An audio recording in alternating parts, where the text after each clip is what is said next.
A gente estava falando sobre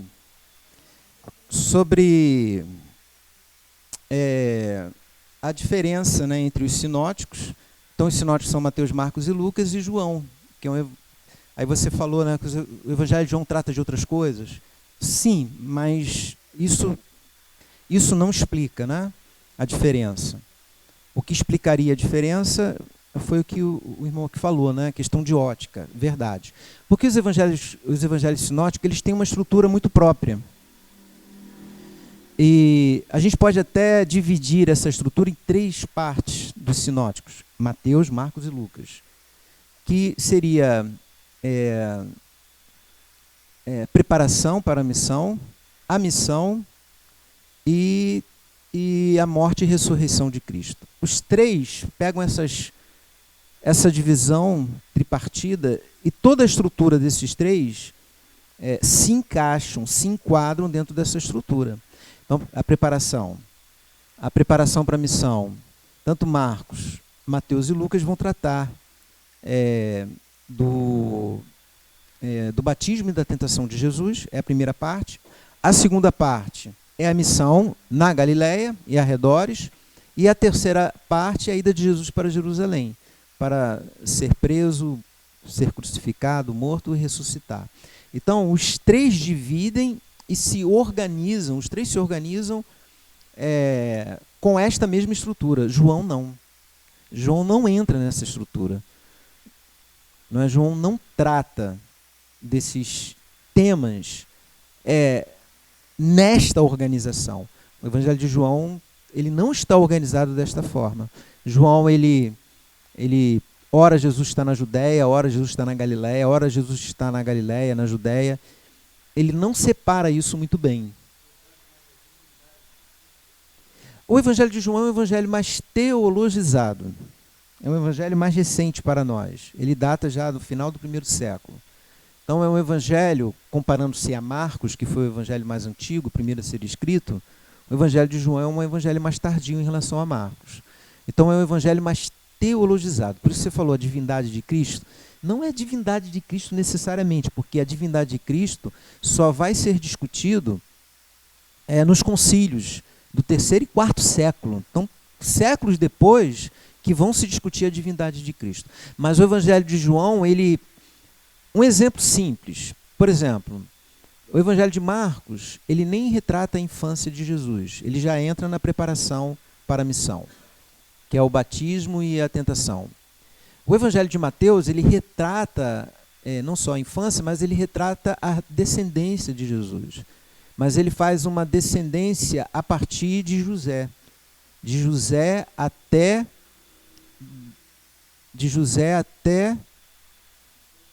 Mateus. De José até quem? De José até Abraão.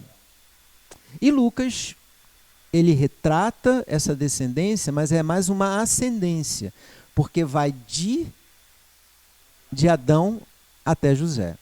Então, veja, quando a gente chega em João, João já joga Jesus como logos, né? Em arré rologos, no princípio era o verbos, né? Cai rologos, e o verbo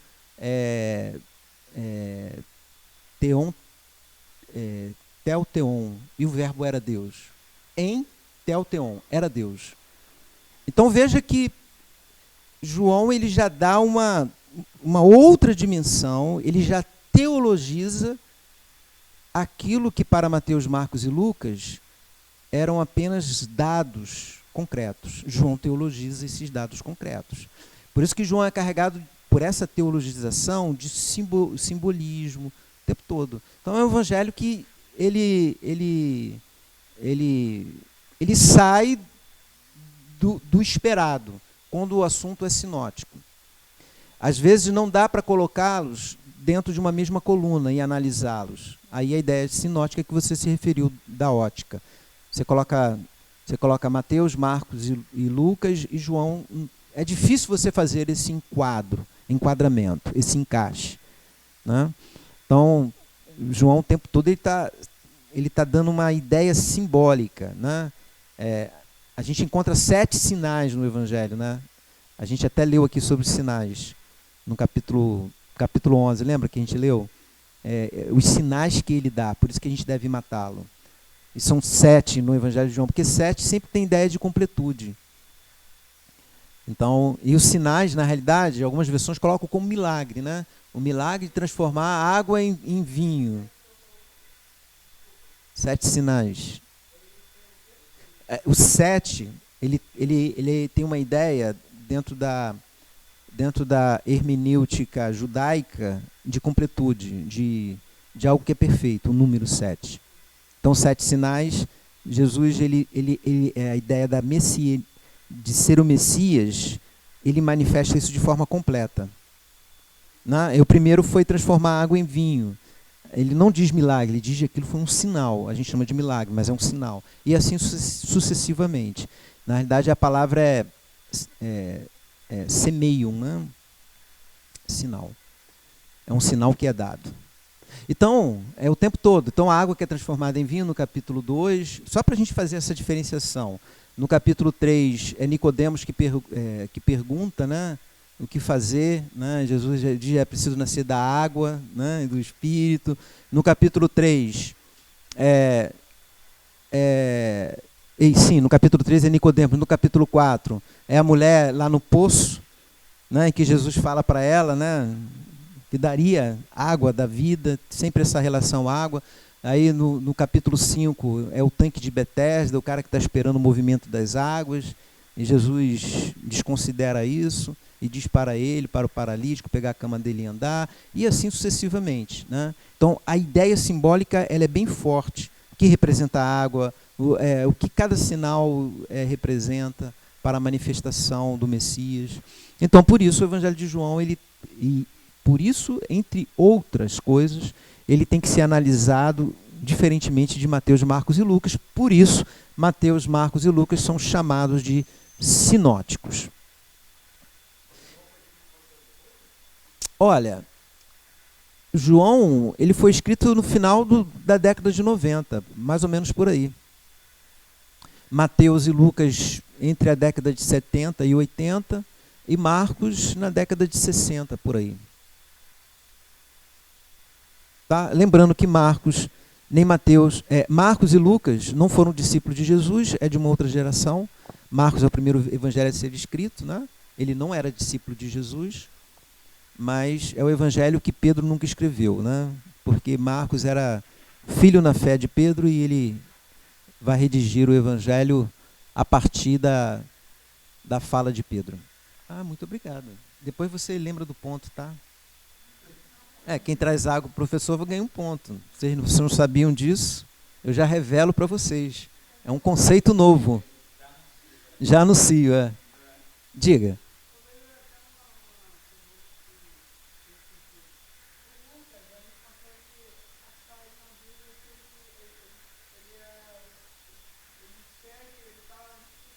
Uhum. João, Pedro. Sim, com certeza. Não só a tradição bíblica vai dizer isso, mas o próprio apóstolo Pedro na sua carta vai falar, vai fazer referência a ele como filho na fé. O próprio Pedro na carta dele. Ele é o João Marcos que faz a primeira viagem missionária junto com Paulo. Tá, é o João Marcos. Barnabé entra numa cisão ali, numa briga com Paulo por causa do seu sobrinho, João Marcos. Aí ele prefere não dar continuidade à viagem, ele aborta a viagem, Barnabé, que era o pastor, ele aborta a viagem missionária, Paulo continua com o restante da comitiva e ele volta para cuidar do João Marcos. E depois Paulo vai dizer, me traga João Marcos que ele é precioso para mim. É muito legal. Mas por quê? Porque o Marcos ali era um garoto. Né? Era um garoto ainda. Então, evidente que não tinha muita experiência. Né? Não, experiência. Todos eles vão aprender, né, com o tempo. Né? E João Marcos também vai aprender com o tempo. Então, senhores e senhoras, meninos e meninas, o que a gente está fazendo aqui é uma aproximação entre Jesus e os profetas. Só para vocês perceberem que o querigma profético está presente em Jesus. E o que Jesus prega, o que Jesus ensina, Está dentro daquela ideia que a gente viu aqui em Oséias. O meu povo erra por falta de conhecimento. Jesus vai dizer isso, fazendo alusão a Oséias. Então a gente vê muito presente nas páginas dos sinóticos esses profetas, a fala desses profetas, justamente por essa característica, não apenas de um cumprimento, porque, por exemplo, o que mais vai usar os livros proféticos no Novo Testamento, vocês sabem quem mais utiliza o escritor do Novo Testamento? Oi? Não, passou próximo. Utiliza o Antigo Testamento como para fundamentar. Livro. Não. Chutar faz bem. Não. Paulo não. Apesar de utilizar para fazer apologia à sua doutrina. Mas quem mais utiliza, quem mais faz referência ao Antigo Testamento é o Evangelho de Mateus. Né? É o que mais faz referência. É Mateus.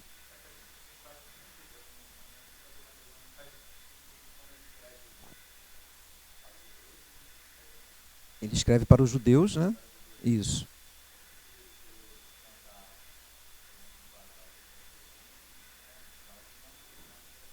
A própria estrutura que ele faz é uma estrutura plástica do livro. Ele organiza. Eu falo plástico porque é algo manuseado, manipulado por ele na estrutura. Ele pega as narrativas de Jesus e consegue fazer um encaixe perfeito dentro do que você está falando. A estrutura de Mateus ela é dividida em 5 partes. Isso para lembrar o quê? Para o judeu. Número 5 lembra o quê para o bom judeu? Pentateuco, a Torá. Então, o Evangelho de Mateus ele é dividido em 5 partes. E essas 5 partes são 5 discursos de Jesus. O primeiro grande discurso de Jesus, em Mateus. Sermão do Monte. Não só as bem-aventuranças introduz. Sermão do Monte, capítulo 5, 6 e 7. Segundo grande discurso de Jesus, em Mateus. Aí não dá, né? Capítulo de número 10, o discurso apostólico, do envio, onde pela primeira vez os discípulos serão enviados, serão chamados de apóstolos, pela primeira vez no Evangelho de Mateus. Terceiro discurso de Jesus, olha que coisa linda, é o discurso das parábolas do reino, que é o capítulo de número 13. Quarto discurso no Evangelho de Mateus, é o discurso que a gente chama de eclesiástico. Os valores eclesiásticos que estão no capítulo de número 18. E o quinto e último discurso é o capítulo 24 e 25, que é o discurso escatológico. Aí eu teria que abrir com vocês e mostrar as transições de um discurso para o outro. Elas são perfeitas. Só observa isso quem vai, academicamente, estudar isso e vai ver a transição de um discurso para outro. Entre os 5 discursos tem narrativas. Né? Narrativas... aqui o prefácio do Evangelho e aqui o epílogo do Evangelho. E aqui é construído por narrativas. É maravilhoso.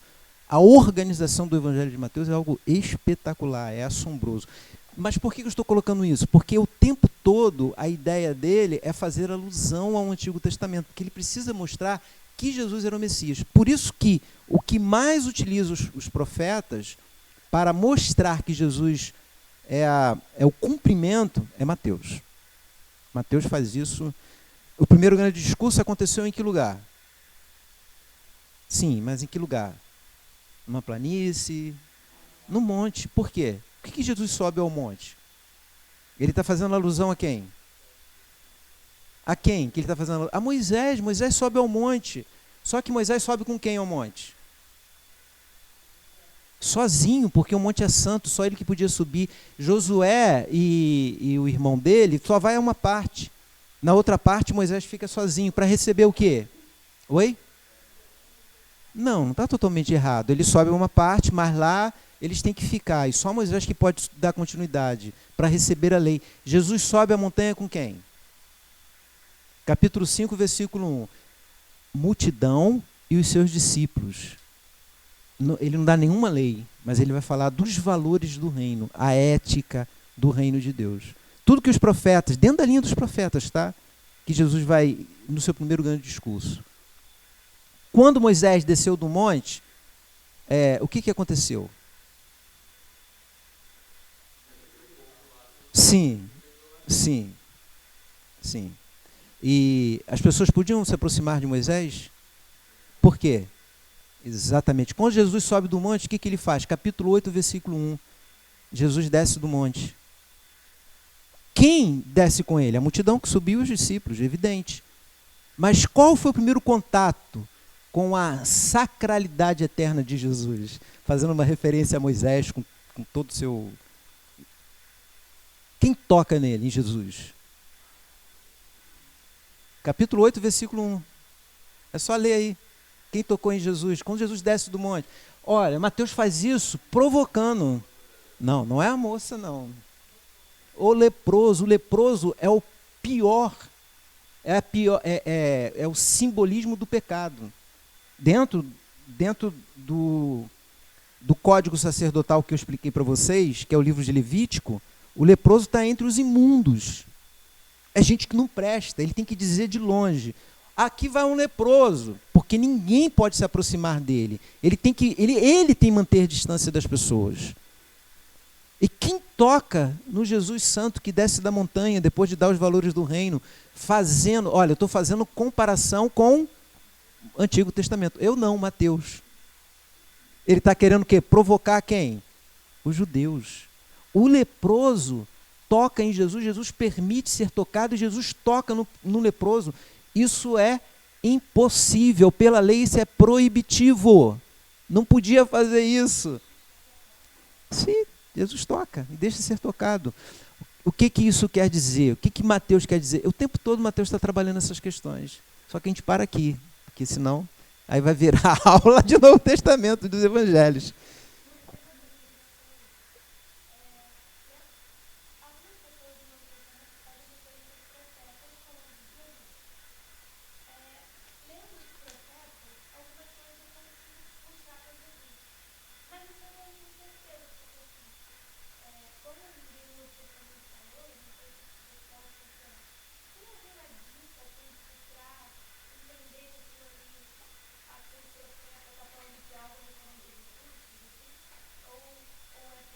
Então, o que nós temos aqui? Nós temos o cristianismo fazendo uma releitura do Antigo Testamento. Isso é muito bacana a gente ver. Porque o que o cristianismo faz? Ele pega os livros sagrados. De quem são esses livros sagrados? Dos judeus. Mas o cristianismo, ele surge no arcabouço do judaísmo, né? Ele está ali presente. O cristianismo não é um judaísmo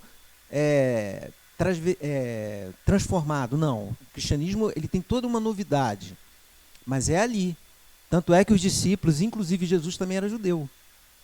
Entende? Então, o que o cristianismo vai fazer? Uma releitura dos textos sagrados, dos textos antigos. E essa releitura ela tem que apontar para o Messias. De quem é esse Messias? É Jesus que o cristianismo está apresentando.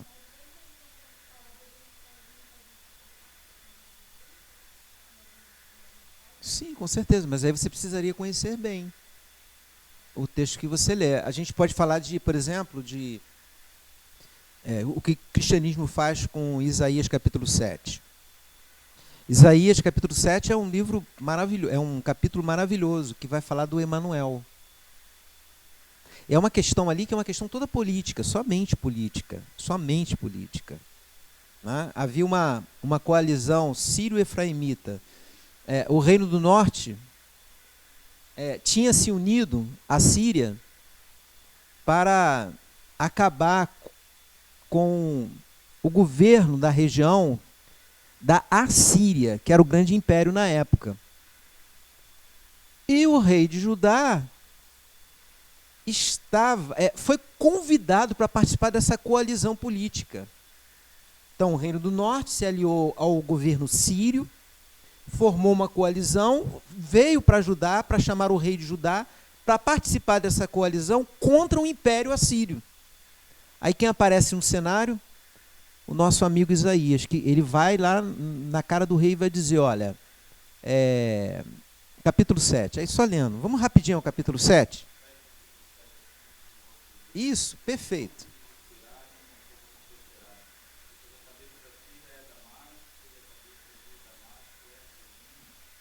Perfeito.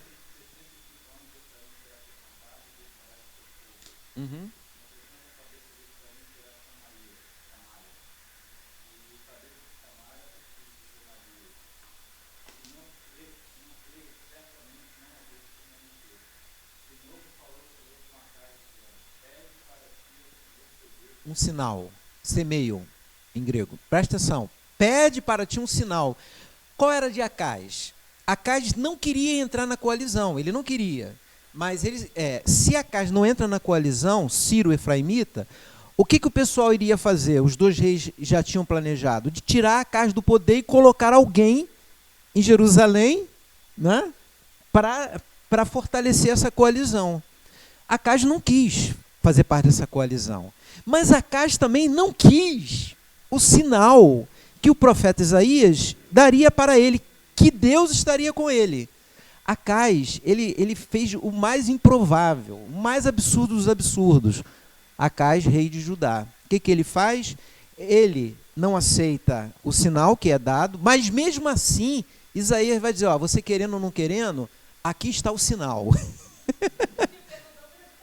Perguntou para a educação, mas ele não quis. Lê para a gente só.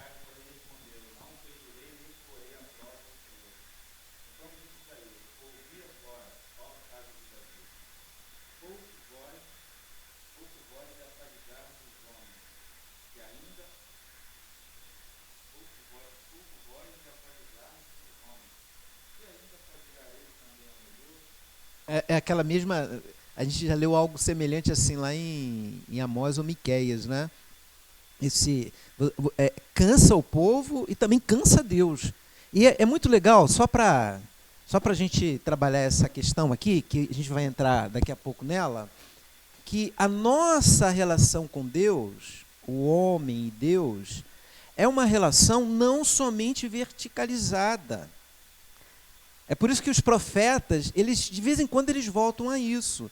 Porque o ideal da relação com Deus deveria acontecer no sentido horizontal, do homem com o homem. Quando você afadiga o homem, na realidade você está fazendo o mesmo com Deus. Por isso que a cruz aqui é o símbolo perfeito, né? Dessa aproximação do homem no sentido verticalizado e no sentido horizontal do homem com o homem. Mas dentro dos profetas do século VIII, o que nós vemos é isso. Quando essa relação, aliás, o Mishpat pressupõe isso, uma relação verticalizada com Deus, que a gente falou na aula passada, que é formatada pela Berit, aliança que vai dar os direitos e responsabilidade dessa relação Deus e o homem. Mas só que essa relação com Deus e o homem, aí os profetas batem de frente, porque ela também é necessária que aconteça do homem para com o homem.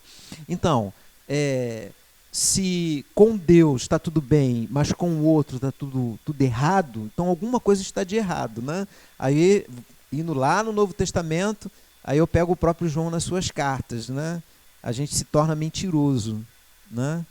Se a gente diz que ama Deus, mas que a gente odeia nosso irmão, então a gente não passa de mentirosos, né? Ou de mentiroso, a gente não passa de mentiroso. Porque essa relação horizontal, ela é o resultado de uma relação verticalizada isso o tempo todo. E a gente leu vários versículos aqui que vai tratar disso daqui, ó, opressão, opressão, opressão. Quando você oprime a Deus, o culto a Deus, quando você oprime o homem, o culto a Deus começa a ser questionado. Alguma coisa está de errado. Entendeu? Então não adianta você apresentar aqui. Deixa eu passar mais uma coisa aqui, aproveitar, que eu adianto para vocês. Você segura Isaías aí, que depois a gente volta a ele. Olha só. Vocês lembram disso? Mishpat, Sedaká. E qual foi o outro? Emet. Não foi isso? Mishpat, direito. Sedaká, justiça. Emet seria misericórdia, mas ideia de misericórdia e amor. Fidelidade, amor, Emet. Eu coloquei fidelidade, não é isso? Fidelidade pressupõe amor. Eu até citei o exemplo de aliança aqui, né, de promessas, de cumprimento delas. Então, fidelidade pressupõe amor. O resultado disso daqui, quando eu somo isso mais isso, eu vou ter isso aqui. Isso aqui a gente pode chamar de Shalom. Shalom seria o quê? Paz. Mas não é paz, só paz. Shalom. A paz do Senhor é paz no sentido de prosperidade. Não é só prosperidade financeira, é prosperidade em todos os níveis, né? Em todas as áreas. Então, essa equação aqui ela é perfeita. Se houver o direito divino, se houver a justiça, e se houver fidelidade, amor, misericórdia, o resultado é a paz e a prosperidade para a nação. A gente chama isso daqui, eu pelo menos chamo isso daqui na teologia, de mispatim divino. Eu tive um professor que ele dizia isso, eu nunca mais esqueci. Ele chamava, ó, isso aqui é o mispatim divino. Isso aqui é dentro dos profetas, né? O mispatim divino. O que é o mispatim divino? É o ideal esperado. Que a gente leu até lá em Isaías capítulo 5.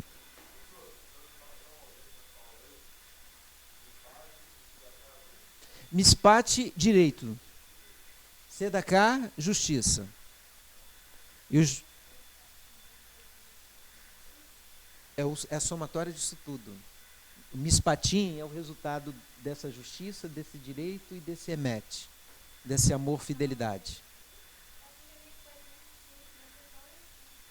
Então, tem. Por quê? Vou explicar para você. No hebraico, mispat é uma palavra, ela está no singular. Quando eu passo ela para o plural, eu coloco, é uma palavra masculina, então quando eu coloco, acrescento acrescento o in, que é o y e o m.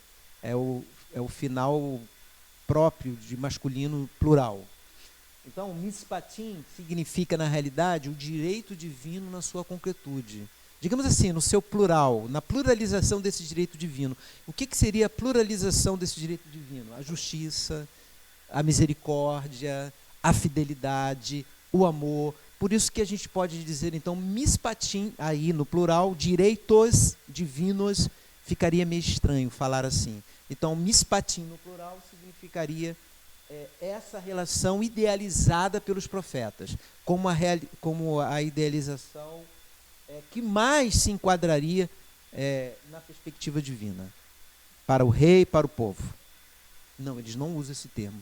Esse termo é um termo criado teologicamente pelas pessoas que não têm nada para fazer como eu. Gastar o hebraico, né? Custou tanto para aprender um pouquinho, né? Então tem que gastar. Oi? Prosperidade. É paz no sentido de prosperidade, tá? Não é paz no sentido que é ausência de guerra. Não, é paz no sentido da prosperidade. Mas aí em todos os níveis, né?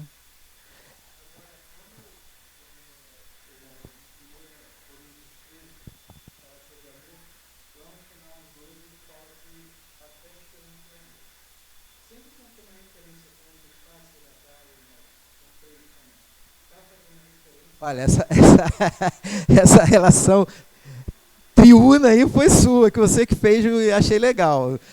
Aí a sua pergunta? Não. Aí a gente está... aí a gente está... A gente está alegorizando demais, porque a Trindade Divina, esse termo só entra em questão nos concílios de Nicéia, Calcedônia, os concílios do IV, V século depois de Cristo. A Trindade Divina é apenas uma coisa para se discutir, primeiro, se Jesus Cristo é Deus.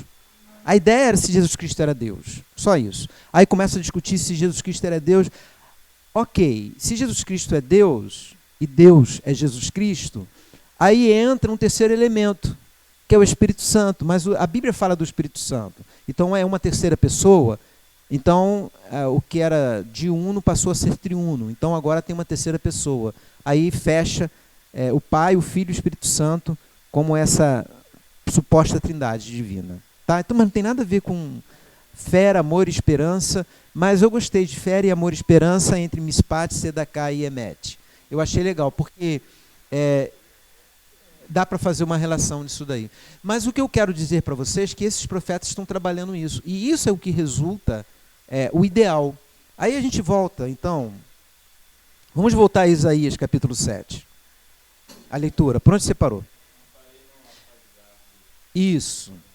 Então, quando o povo é afadigado, isso. Está afadigando quem, na realidade? Deus. Entendeu? É isso que eu queria mostrar para vocês. Isso é o resultado da não... em que esses sinais demais aqui simplesmente não existem. Não há justiça, não há direito, não há misericórdia, não há prosperidade. Mas prosperidade dentro da perspectiva divina, não humana. Tá bom? Né? Prosperidade no sentido de riqueza e tal, porque muitos pensam isso, né? Que pensam que Jesus morreu na cruz para dar carro novo, casa nova, dar família. Cara, Jesus não precisava morrer na cruz para te dar um carro novo. Toma vergonha e vai trabalhar, cara. Não precisa Jesus... Não, mas às vezes as nossas mensagens que a gente ouve é isso. É que Jesus tem de vez em quando ele veste uma túnica vermelha, uma barba branca e uma sacola para dar presente para todo mundo. As pessoas pensam, às vezes, que Jesus é isso. Não. Isso não é o que Jesus veio trazer. Fala sério, né? Não tem nada a ver. Vamos então? Então, olha só. Acais não quis o sinal. Aí diz aí, ó, querendo ou não querendo, ele dá o sinal. Qual é o sinal? Vamos lá.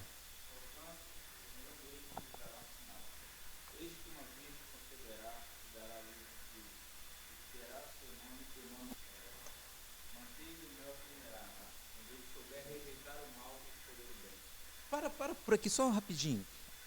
Isso, aí você, eu esqueci seu nome, Rebeca.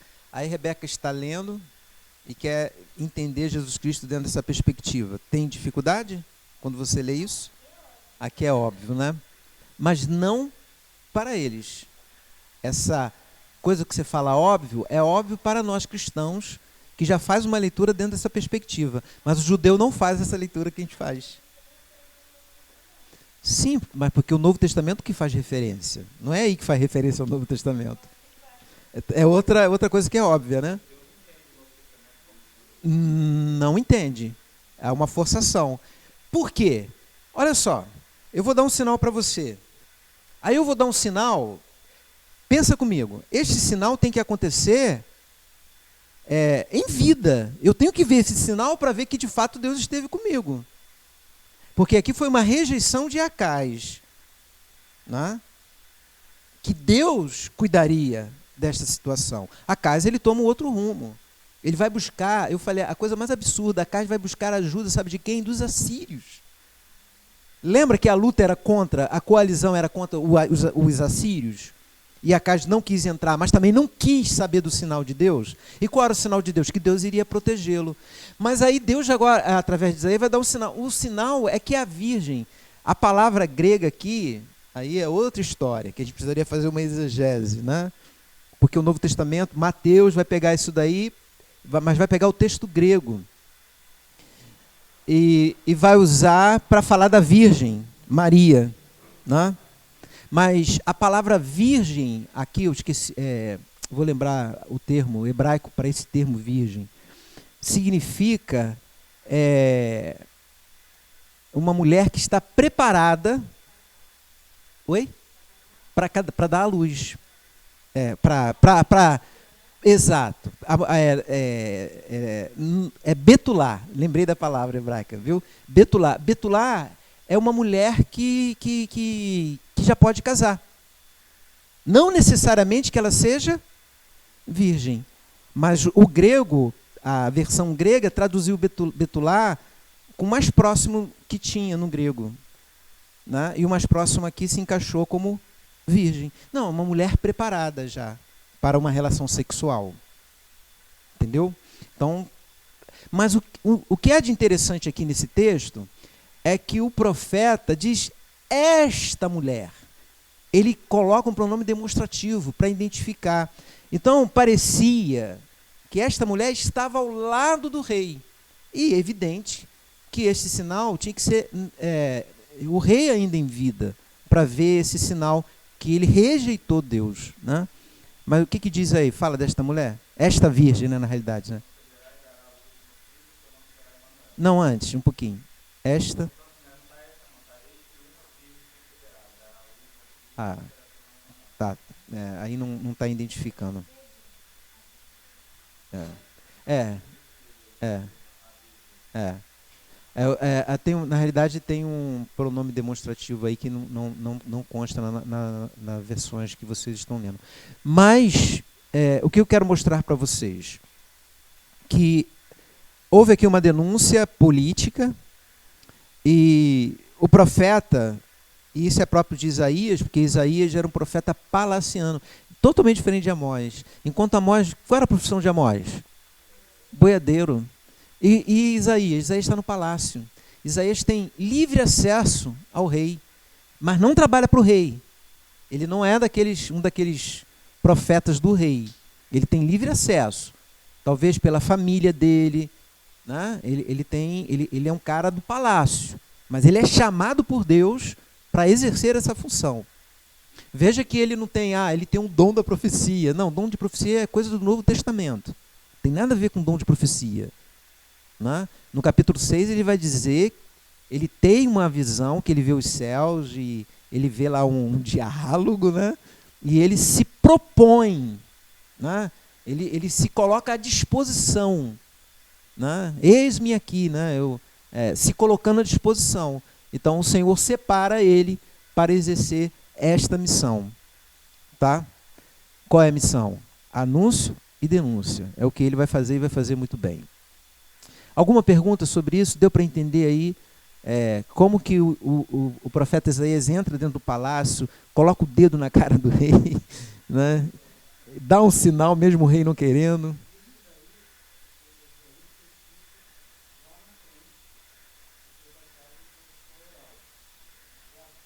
Não.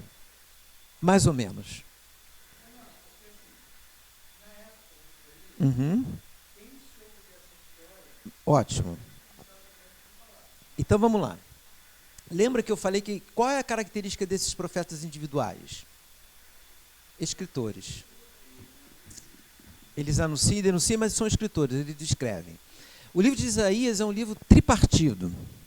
É um livro, é o maior em termos de conteúdo entre todos os livros proféticos. É o maior. O livro de Isaías, ele abrange um contexto que vai do século VIII até o pós-exílio, até o quinto século. Ninguém vive esse tempo todo. Boa colocação, ninguém vive esse tempo todo. Então, por isso que, para muitos teólogos, houve uma escola chamada escola isaiana, em que você tem o Isaías histórico, os demais capítulos. Ele escreve do capítulo 1 ao capítulo 39, é o primeiro Isaías. Então, nós temos primeiro Isaías, Deutero Isaías e Trito Isaías. Se vocês quiserem escrever isso, a gente aproveita e já coloca a estrutura do livro de Isaías.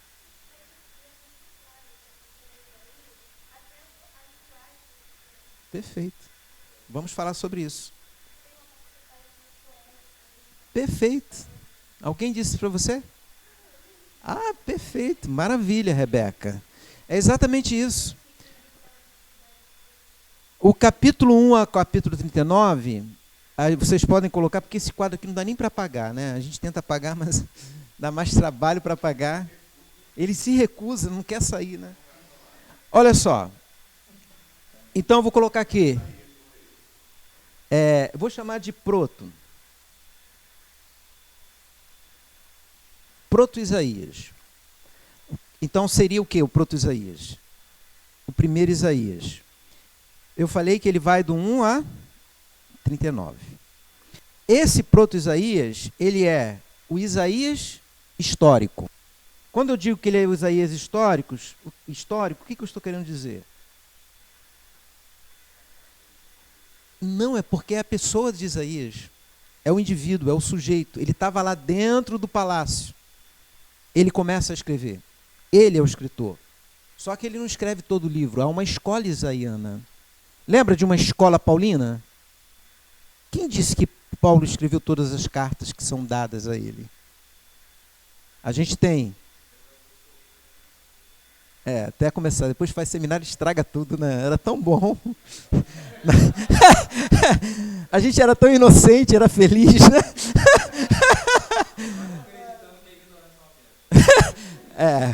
A ignorância é uma bênção. Então o Isaías histórico é esse Isaías aqui. E ele data de qual século mesmo? Só para ver que a gente... 8º. Então ele é do século 8º. Antes de Cristo, tá? Sempre. Esse é o Isaías histórico, século 8º. O Deutero Isaías é o segundo. Deutero Isaías. Ele vai do 40 ao 55. Esse daqui é do período do exílio babilônico. Aos capítulo 40 ao 55, ele é do exílio babilônico. Ele é aproximadamente do século VI. E o trito, terceiro, Trito Isaías. Não. Trito Isaías é o Isaías pós-exílio.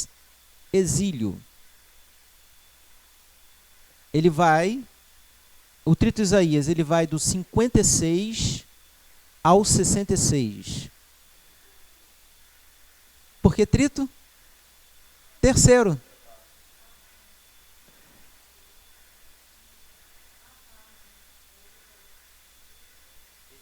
Deutero é o segundo Isaías e Trito é o terceiro Isaías. Aqui é após o século V, né? Sexto, quinto, né? Porque está entre o sexto e o quinto século. Então, vou aproveitar o que a Rebeca falou, porque os estudiosos, eles começaram a perceber diferenças de linguagem. Eles começaram a perceber que a maneira como se escreve é diferente. Por exemplo, o Trito Isaías, ele é todo poético. É uma literatura poética. É o profeta mais poético. E tem o Trito Isaías. É evidente que não é um só escritor. Veja que abrange séculos diferentes. Então, houve aqui uma continuidade ao livro. Por isso que a gente chamou de escola isaiana, né? Porque um discípulo de Isaías ou discípulos depois, deram continuidade e continuaram escrevendo, continuando com o nome Isaías. Não é uma pseudonímia, como é o caso que a gente encontra nos livros apocalípticos. Os livros apocalípticos têm essa característica da pseudonímia. Eles usam um personagem histórico. É o caso de Enoque, é o caso provável de Daniel e assim sucessivamente. Sim. Sim. Não vai ter. Nas Bíblias mais que são das tradicionais, né? Principalmente mais conservadores e tal. Algumas podem colocar, eu não, mas em outras você vai encontrar sim essa divisão.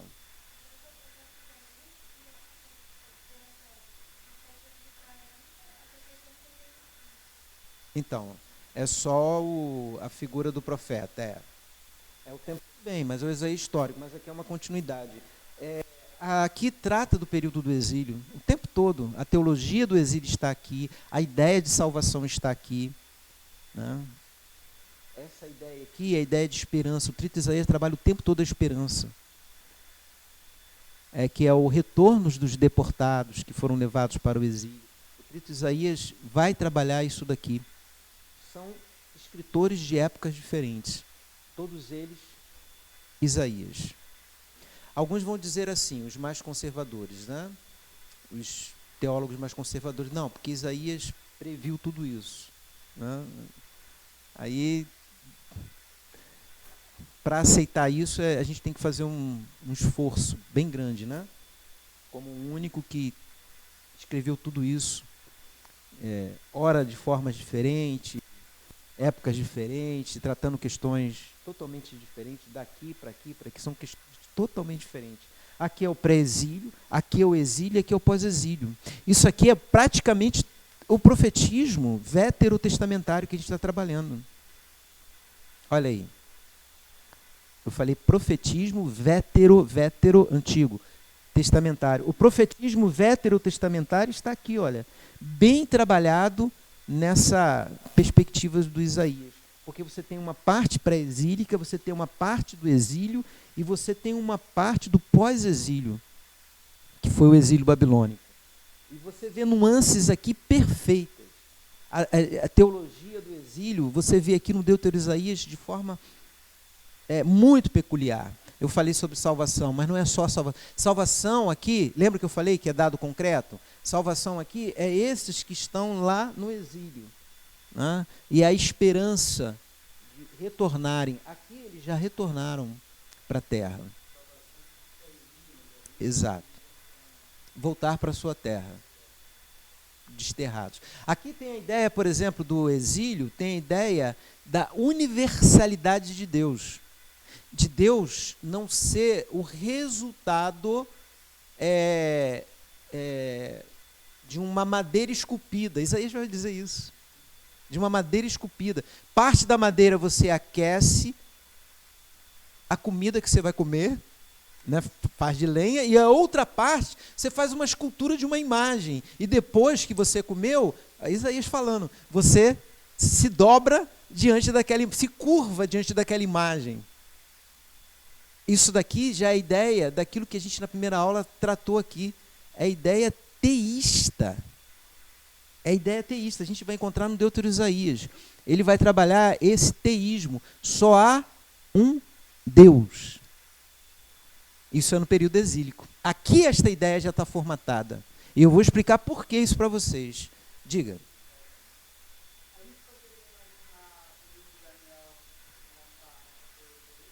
Não. Não, por que você pergunta?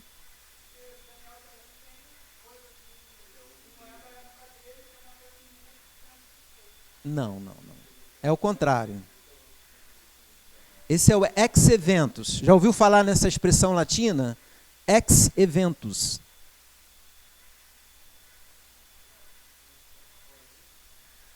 O livro de Daniel é escrito posteriormente, por isso que os eventos se encaixam dentro do livro. Ele não tá anterior. Lembra que eu falei? O livro é um apocalíptico. Ele retrata as nações. Ele retrata a história das nações até a sua época. Tanto é que ele vai fazer referência, né? Para você entender o livro de Daniel, você tem que ler um livro. Eu esqueci seu nome. Qual é? Leandro. Você tem que ler um livro chamado Macabeus. Macabeus está na Bíblia católica. Primeiro livro de Macabeus. Leia para você entender o livro de Daniel. Alguém conhece a história de Macabeus? Isso, uma família. Que a gente chama de interbíblico. Eu detesto esse termo interbíblico. Mas interbíblico dá a impressão que tem o quê? Que tem interbíblico é como se fosse duas bíblias, né? Interbíblico, entre uma e outra. Mas não é.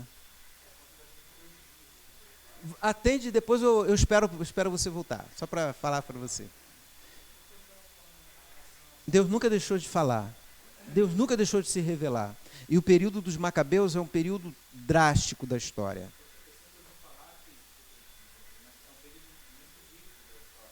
Riquíssimo. Que cristãos? Ah, tá. Porque cristão é um universo bem amplo, né? Os evangélicos é apenas uma parte dos cristãos. Aham.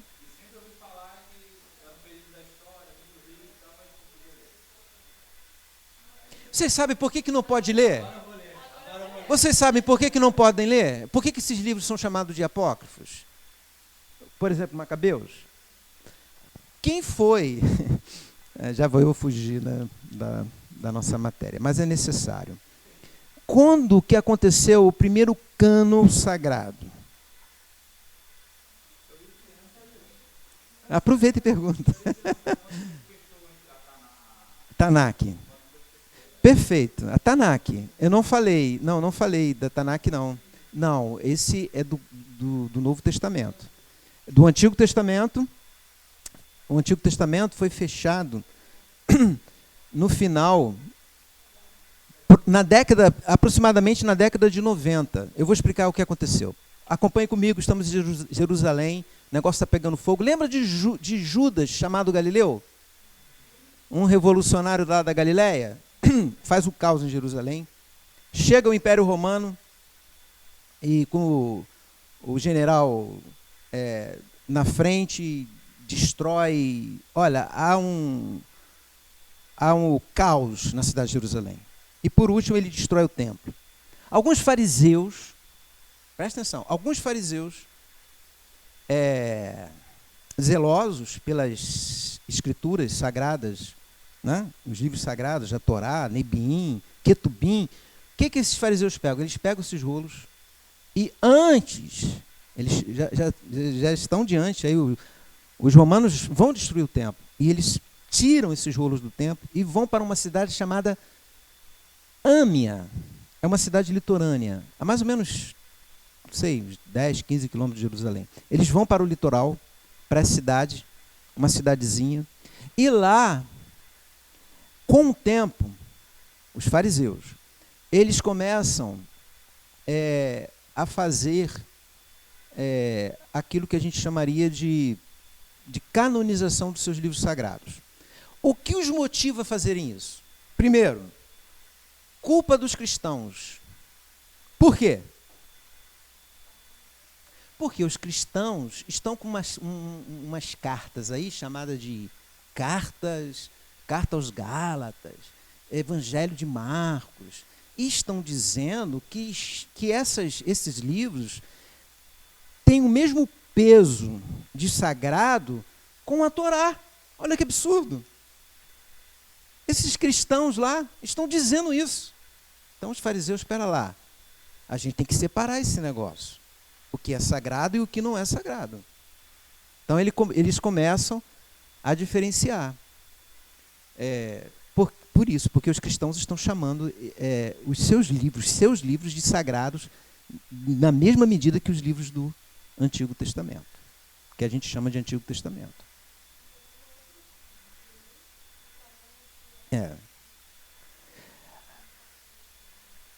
Para a gente fazer a canonização, a gente precisa de alguns dados importantes. E eles vão se reunir e vão botar esses quesitos. Primeiro quesito: o livro, para ser sagrado, ele tem que ser escrito na língua hebraica, porque é a língua que Deus falou a Moisés. Então não pode ser em grego. Quando eles colocam esse quesito, que o texto tem que ser originalmente escrito em hebraico, quem vai ficar de fora? Todo o Novo Testamento, mas quem mais em relação ao Antigo? Todos os livros, não, Daniel não, todos os livros que foram originalmente escritos em grego, Macabeus, Judite, Eclesiástico e por aí vai. A porção do livro de Daniel que foi escrita em grego, capítulo 12, capítulo 13, ok? Começa a ficar de fora muito material, porque esses materiais foram escritos em grego e não em hebraico, porque hebraico é a língua sagrada. Quem fez isso? Quem falou isso? Os fariseus. Segundo quesito. Além da língua sagrada, tem que ter uma outra coisa. Tem que ser escrito na terra sagrada. Não pode ser escrito fora de Jerusalém, fora da Judéia. Tem que ser aqui na Terra Sagrada. Os livros que foram escritos em outros lugares não serão considerados sagrados. Com isso, só vão fazer parte esses materiais aí, que é a Torá, o Nebiim e os Ketubim. Esses que constam aí no nosso Antigo Testamento. Os demais não vão ser aceitos. Simplesmente assim. Esses são alguns dos quesitos, né, pela decisão deles. O que os cristãos fizeram posteriormente? Usaram a Tanakh.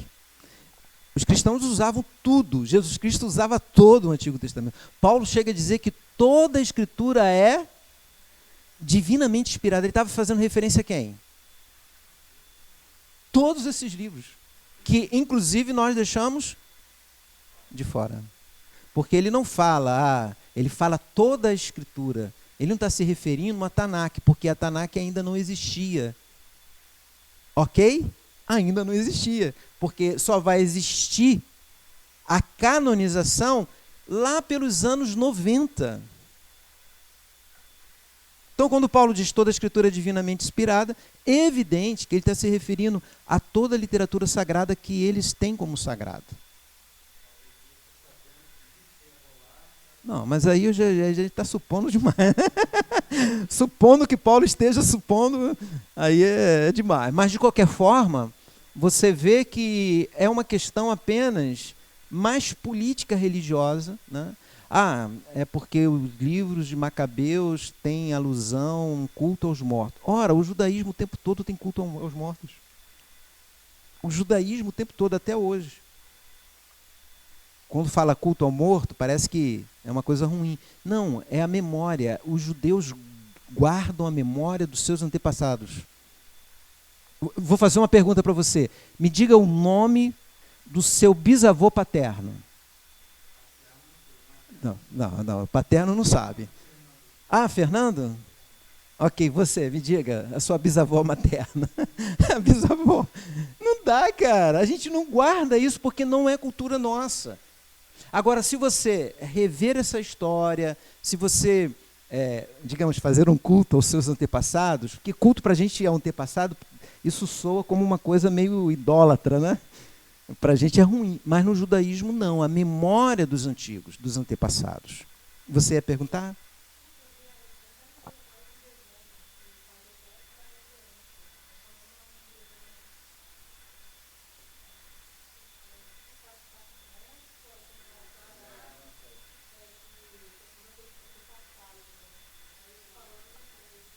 Sim. Então, assim, que a gente não use os apócrifos. Ok, não vamos mudar nada, não vamos revolucionar nada. Mas, academicamente, é muito importante para a gente compreender o que ele estava se referindo, compreender aquele contexto. Aí, eu vou dizer para você, leia o Macabeus para você entender Daniel, porque ele foi escrito nessa época, ele não foi escrito lá atrás, do Daniel histórico, foi escrito posterior. Por isso que eu falei, ex-eventos, fora do tempo, depois do evento que foi escrito. Então, ele fez esse enquadre perfeito desses períodos dos reinos, né? Que é o reino da Assíria, depois Babilônia, depois dos gregos, e agora já entrando no cenário mundial, o Império Romano. Ainda não na região do Oriente Próximo Antigo, mas já está se mostrando que vai ser o grande império da vez. E a gente tem o livro de Daniel. E esse período é um período de muita opressão, de muita perseguição, não fugindo às características do Apocalipse de João, da cidade de Éfeso, que era a comunidade portadora do Apocalipse de João. A opressão imperial foi terrível contra os cristãos. E o livro do Apocalipse de João, ele foi escrito dentro deste cenário, em que você não podia dizer abertamente que você era cristão. Se você dissesse que você era um cristão, você era trucidado nas arenas, aos leões. Você era morto, sua família era perseguida, entre tantas outras coisas. Isso é fato.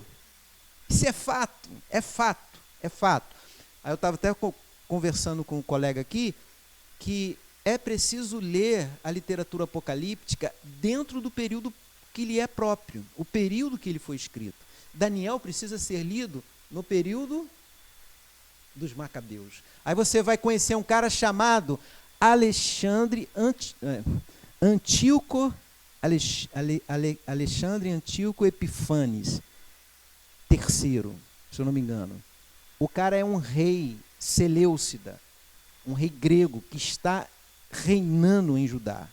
O cara é da pá virada, o cara é terrível, terrível, terrível. Pra vocês terem ideia, ele oferece no Santo dos Santos uma porca em sacrifício. O que o porco representa para os judeus? Impureza, animal impuro, e ele oferece em sacrifício. Ele negocia o cargo de sumo sacerdote. Quem pagar, leva. Por isso que quando Jesus entra dentro do cenário, que logo em seguida, porque isso foi em 165, segundo século antes de Cristo, daqui a pouco Jesus entra naquele cenário, o sacerdote, o templo, aqui está tudo, virou uma bagunça. Já estava, piorou mais ainda. Teve um cara que chegou e ofereceu 300 ciclos de ouro pelo cargo de sumo sacerdote. E o rei Antíoco Epifanes aceitou. Só que o cara não pôde pagar. Aí ele ofereceu para outro que pudesse pagar a dívida e pudesse bancar, né, o que o outro não.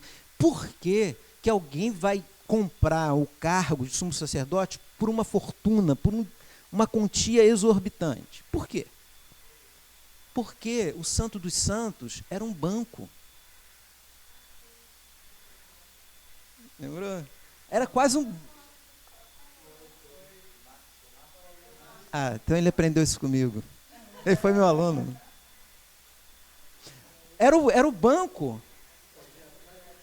Sim. Ninguém entrava. Por que ninguém entrava? Porque era fulminado. Quem entrasse era fulminado. Então não precisava de guarda, não precisava de nada. Era só contar com a fé do povo. E a fé do povo era essa. Havia a tradição, lembra de Levítico? Que quem entrasse seria fulminado. O sumo sacerdote, para entrar, tinha que entrar amarrado, com sininho, porque na hora que para o sininho, pode puxar que ele foi fulminado. Isso era apenas algo que era dito. Então, todo mundo tinha o maior temor. Então, era o banco perfeito. Mas não era só banco por causa disso. Era banco que ele tinha ofertas das viúvas, o dízimo, deixa para lá, né? Tinha essas coisas todas. Elas estavam ali, bem guardadas. Quando o general Tito chegou em Jerusalém no ano 70, lembra disso que eu falei para vocês aqui? E destruiu o templo. O primeiro lugar que ele foi no templo foi no Santo dos Santos. Porque a quantidade de ouro, a quantidade de riqueza no Santo dos Santos já era famosa. Ele entrou lá e a primeira coisa que ele fez foi ir no Santo dos Santos, segundo a história. Então, desvirtuou, né? A ideia do templo se desvirtuou totalmente. Por isso que Jesus vai... O último momento que Jesus olha para o templo, aliás, ele foi ao templo. O último momento dele em Jerusalém, ele vai ao templo. Aí quando ele sai do templo, os discípulos saem seguindo. Aí os discípulos param e ficam olhando para... Vocês lembram disso? Eles ficaram olhando para as colunas, para os adornos do templo, né, elogiando. O que Jesus falou para eles? Não vai ficar pedra sobre pedra. Isso, Mateus. Não vai ficar a pedra sobre pedra. Ele estava se referindo ao que iria acontecer nos anos 70, a destruição definitiva do templo. Então, por que o templo perdeu tudo isso? Não, os profetas, eles denunciavam constantemente a ideia do culto, perdeu a razão de ser, gente. Lembra? Os sacrifícios que eram oferecidos no templo, aquilo ali é para inglês ver. Para inglês ver. Eles entravam, todo bom judeu que estava na diáspora, ele saía para Jerusalém no período das festas. E o que ele fazia? Ele chegava em Jerusalém, a primeira coisa é fazer troca de moeda, né? Então ele ia trocar a moeda que ele trazia do seu país de origem para a moeda local. Qual era o objetivo dele? Comprar os animais para serem oferecidos no templo. O cambista ficava ali, evidente, com o apoio, o suporte da liderança do templo. Então, já se fazia um ágio na troca dessas moedas. Quando ele comprava lá a pombinha, ele pagava caro pela pombinha, o sacerdote entrava com a pombinha, mas ele não ia acompanhar um sacrifício.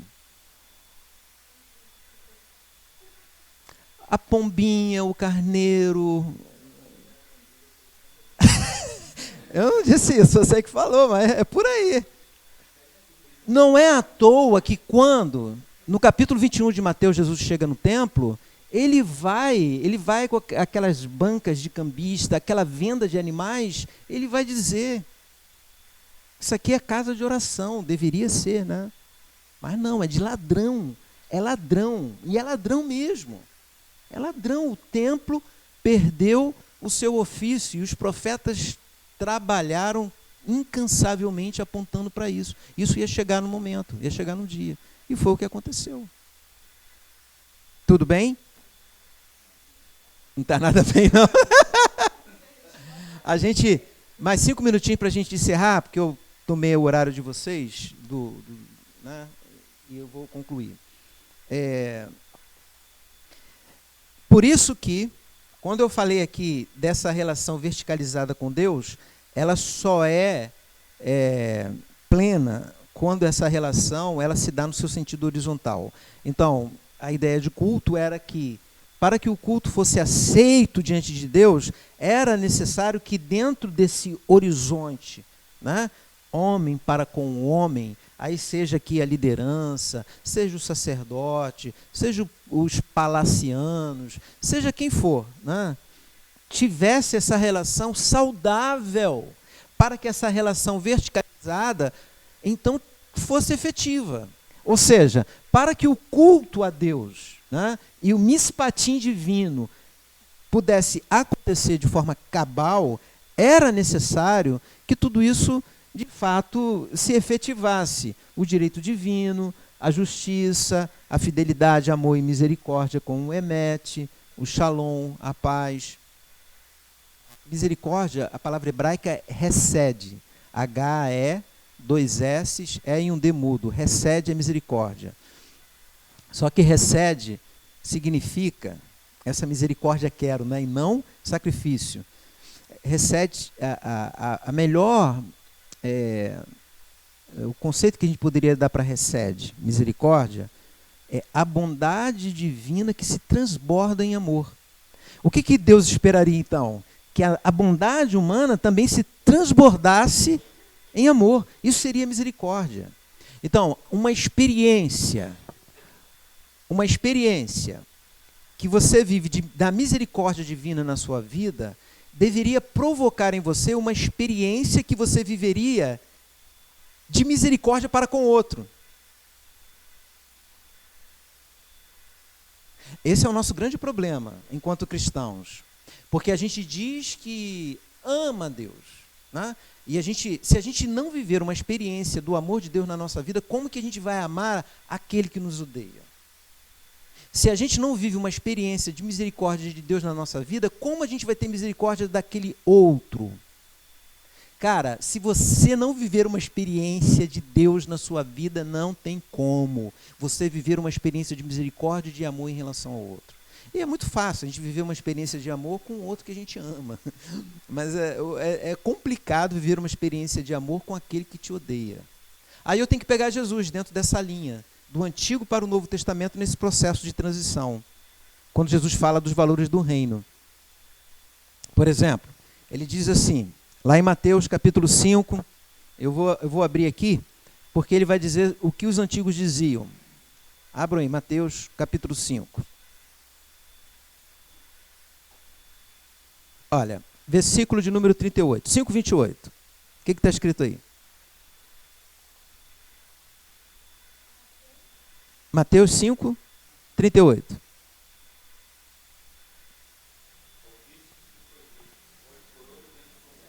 Quem deu essa lei? Olho por olho, dente por dente. Moisés. Está lá dentro do Código Sinaítico. Olho por olho, dente por dente. Né? É a lei do talião, né? Essa lei, ela representa, e eu vou tratar isso ainda com vocês, sobre a teologia dos profetas. Eu vou trabalhar uma coisa que eu vou chamar aqui de teologia retributiva. É um princípio de causa e efeito. Então, se esse olho por olho, dente por dente, é baseado dentro dessa perspectiva teológica que eles acreditavam. Dentro desse princípio de causa e efeito. Se você fez mal, então, meu camarada, espere, porque o mal vai chegar até você. Olha o que Jesus está dizendo. Ouviste o que foi dito. Olho por olho, dente por dente. Leu a partir do 40, para a gente resumir.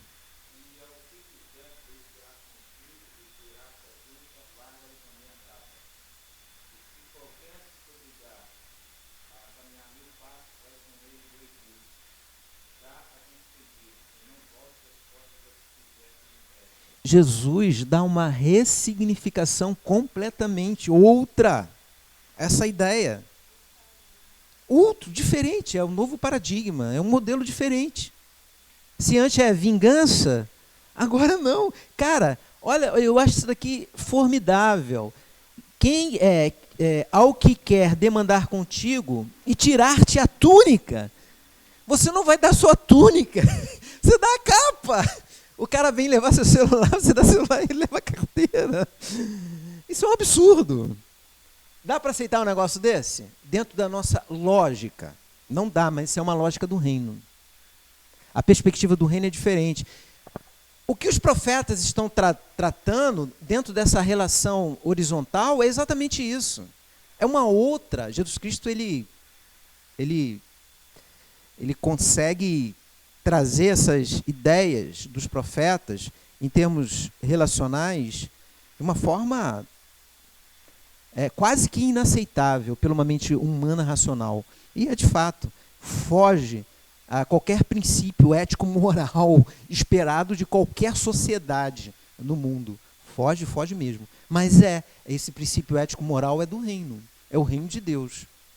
E eu vejo isso aqui muito bacana, porque quem faz isso demonstra perfeitamente que entendeu este princípio do reino de Deus.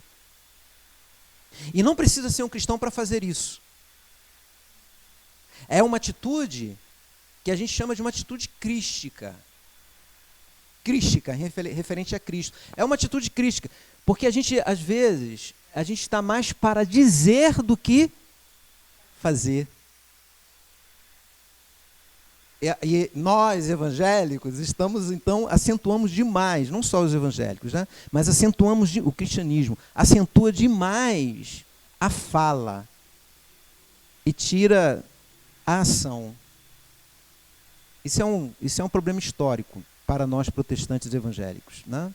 Mas essas duas coisas não podem ser separadas.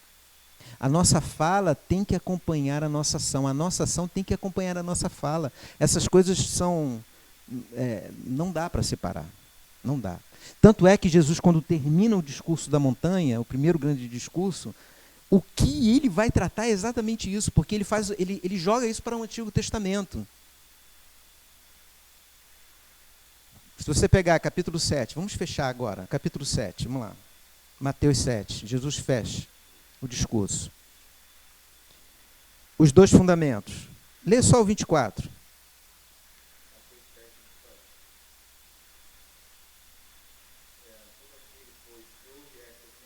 Agora, segura aqui. Os que ouvem as minhas palavras. Que palavras? O sermão da montanha, os valores do reino, tudo isso que ele falou. Eu citei apenas um exemplo. Tem tantos outros aqui. Aqueles que ouvem estas minhas palavras. Entendeu? E, vai lá. E as põe em prática, será comparado a um homem prudente que edificou a casa sobre a rocha. Perfeito. Então, a ação acompanha a teoria. A palavra é acompanhada pela atitude. Esse foi o grande erro lá atrás. A falta de conhecimento, a ignorância, a falta de atitude. E aqui Jesus, ele termina, e Mateus é demais, né? Porque isso aqui é próprio de Mateus. Ele termina o discurso da montanha dizendo isso. Tanto é que no versículo 28 ele diz o seguinte: quando Jesus acabou de proferir estas palavras, estavam as multidões maravilhadas da sua doutrina, porque ele as ensinava como quem tem autoridade, não como os escribas. Aí vem o capítulo 8, né? Ora, descendo ele do monte. Então ele encerrou o discurso nele no monte, não falando de leis. O que é a lei? Faz isso, faz aquilo outro. Só que ninguém está aí para essas leis.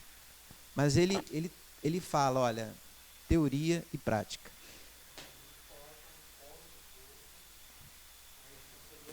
Exato, de todo mundo, todos nós, até hoje. Até para todos nós estamos nessa responsabilidade. Eu, que estou aqui falando para vocês, imagina, né?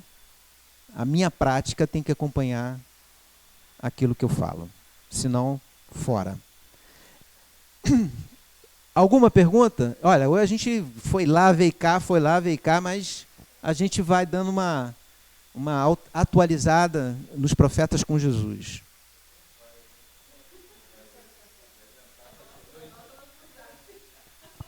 Na aula que vem estaremos aqui. Essa aula que eu dei para vocês, agora, no segundo tempo, eu não vou dar a última aula, a 7ª aula. Eu não darei a 7ª, porque 7, já falei aqui que é a ideia de plenitude, então hoje eu termino a plenitude com vocês, antecipando a aula número 7. Mas, na realidade, eu não vou dar, o Sérgio, provavelmente, ele vai, então, dar as 2 aulas lá no nosso último encontro aqui. Eu vou deixar um trabalho para vocês no grupo, pode ser? Eu especifico o trabalho e deixo lá no grupo, aí vocês já podem fazer o trabalho. Vocês gostam de fazer trabalho em grupo? Gosta? Então, quem tem algum monitor, essa turma? Então, olha só, vamos fazer o seguinte, vamos fazer uma dupla de 3. Dupla de 3, né? Vamos não 2, mas 3, arrumar 3 colegas, e vocês vão ficar para escolher o livro profético que vocês queiram falar. Mas vocês vão falar de acordo com aquele material que eu passei para vocês. Apresentar a estrutura, a teologia do livro, tá bom? Cada 3 escolhe, né? É melhor deixar 2, né? A turma não é tão grande assim, e o assunto é pouco. Então vamos deixar realmente uma dupla de 2, tá? Cada um vai escolher. Temos quantos alunos aqui? 12, 13. Então vai dar aí uns 7 duplas. E temos 12 profetas menores. É melhor deixar para os profetas menores, então. Então dá para cada um selecionar um profeta menor. Aí o material você já tem, que eu já passei. Aí usa a estrutura, usa a teologia e alguma coisa mais que vocês queiram trazer. E a gente separa aqui 10 minutos para cada dupla e a gente faz um bate-papo aqui, fazer uma mesa redonda aqui, e a gente vai deixar isso para o último dia. Não preciso entregar escrito, mas eu quero a participação dos 2. Né? Pode ler, não tem problema nenhum, pode ler o que trouxe.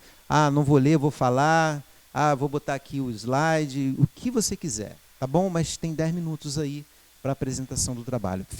Tá bom assim? Coisa simples, já está aí o material, e a gente traz para discutir aqui com os colegas aqui na nossa última aula. Que Deus abençoe vocês e que de mim Ele tenha misericórdia.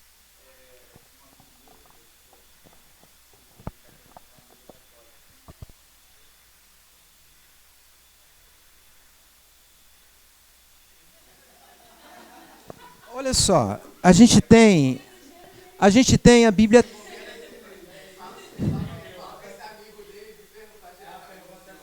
Isso é um problema mais nosso, latinos-americanos evangélicos conservadores. Lá na Europa e na França, surgiu uma proposta entre os cristãos de prepararem uma Bíblia, uma tradução, né? Fazer uma tradução diferenciada. É a chamada Bíblia TEB. Ela tem judeus, não só cristãos, ela tem judeus, ela tem cristãos protestantes e cristãos católicos. Esses 3 grupos se reuniram e traduziram o Antigo, com a ajuda dos judeus também, e o Novo Testamento. É a Bíblia TEB. Uma outra Bíblia também muito boa, tem em português. Uma outra Bíblia muito boa que eu gosto muito em termos acadêmicos é a Bíblia Jerusalém. Bíblia Tebe e Bíblia Jerusalém. Essa vocês vão encontrar os apócrifos, nessas duas versões. Tá bom? Mas tem outras Bíblias aí boas também, importantes. Diga isso para o seu colega.